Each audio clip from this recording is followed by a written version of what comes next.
I greet you, ladies and gentlemen. In the previous lecture, I gave a brief overview of the problem of unemployment, which is a problem which is endemic in many economies. The purpose of this lecture is to present the first four types of unemployment, and then in a subsequent lecture, which will be concluding this short series on unemployment, I will present the last four types of unemployment. So when we look at unemployment, you realize that it has got different manifestations in different economies. The first type of unemployment that we need to consider is what is known as cyclical unemployment or cyclical unemployment.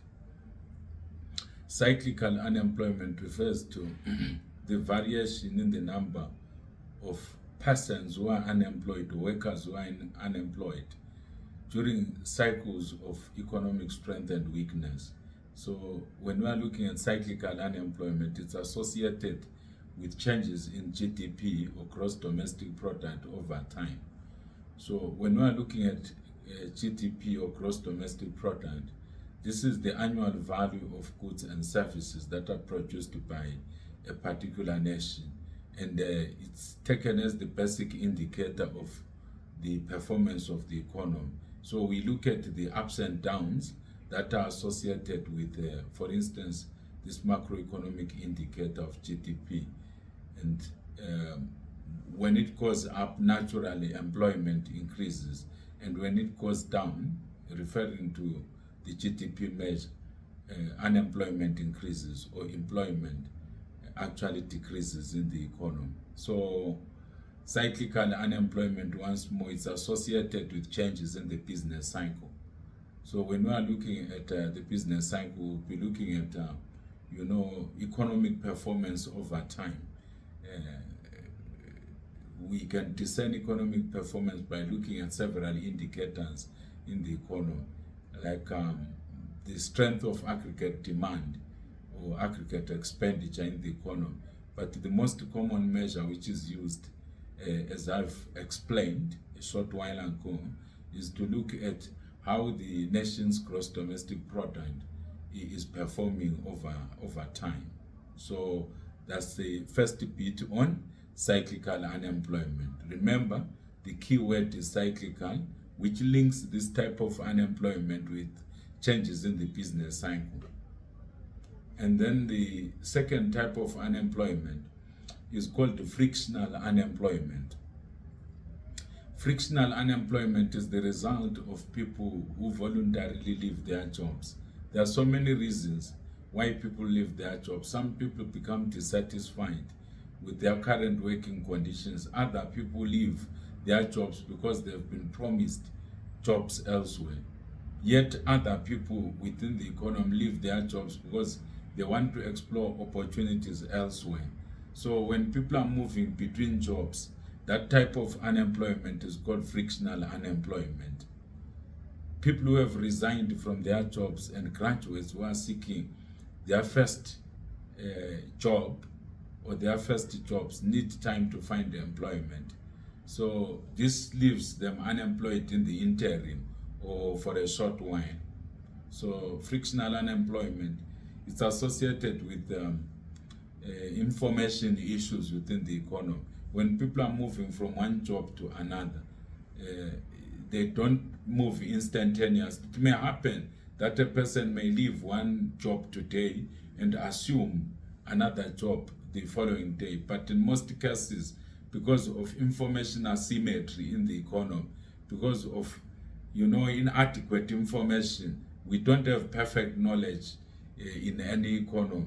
Because of that inadequate information about open positions within the economy and the skills set that exists in the economy, the inability to match that in terms of the flow of information or the availability of information leads to frictional unemployment. And then, of course, that has been reduced by technology. But again, even though technology has done quite a bit to improve the flow of information, technology cannot relay adequate information on nuances on people's skills or differences in people's skills and also experience as well. The third type of unemployment is called structural unemployment.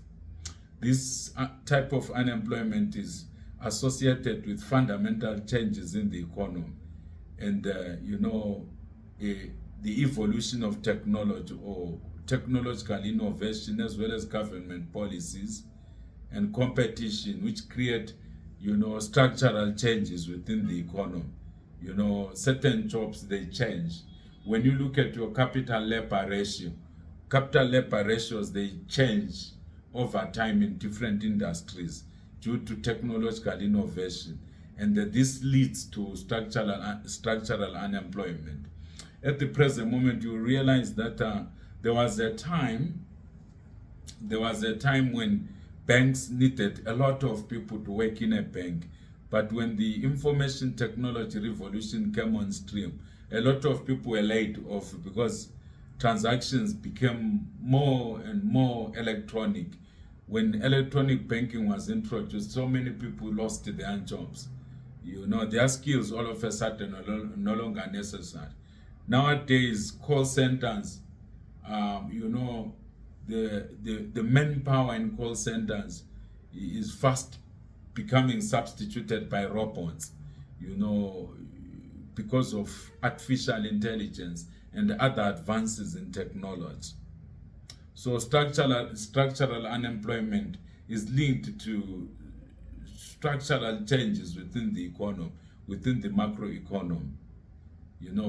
As technology improves, government policies change, and there is increased competitions between players within the macroeconomy. And then the last type of unemployment that I would consider in this installment is what is known as natural unemployment. Natural unemployment is a combination of frictional and structural unemployment. So the sum of frictional and structural unemployment is called natural unemployment. It refers to the lowest unemployment level that a healthy economy, a fully functional economy, can sustain without causing inflation within the economy. So this type of unemployment is always present. Like changes in technology and changes in government policy are always taking place. So as a result, people are always moving up and down. Human beings are not sessile. They are not fixed in one spot. They move between jobs, they move between occupations, they move even between industries due to economic and as well as other factors which are not economic, like political factors, climatic factors, and so on. Droughts, they cause people to change jobs quite a bit, because they impact other industries, especially in agrarian and semi-agrarian or agro-based economies. So that's that. So the types of unemployment that I covered in this lecture, in this brief lecture, is natural unemployment, structural unemployment, frictional unemployment, and cyclical unemployment. I believe that this lecture has benefited you. If you find this content very useful to you in your understanding of economic dynamics in different economies on earth, I urge you to subscribe to this channel on Trending Economics with Dr. Ian, and share this material on your Facebook timelines, your X timeline, as well as other platforms on social media and your professional networks, so that this material may benefit as many people as possible. Thank you so much for logging in onto my channel and also listening to this video, giving a short overview or a brief overview of the first 4 types of unemployment. In the next lecture, I'm going to cover the last 4 types of unemployment. Have a good day. Thank you so much.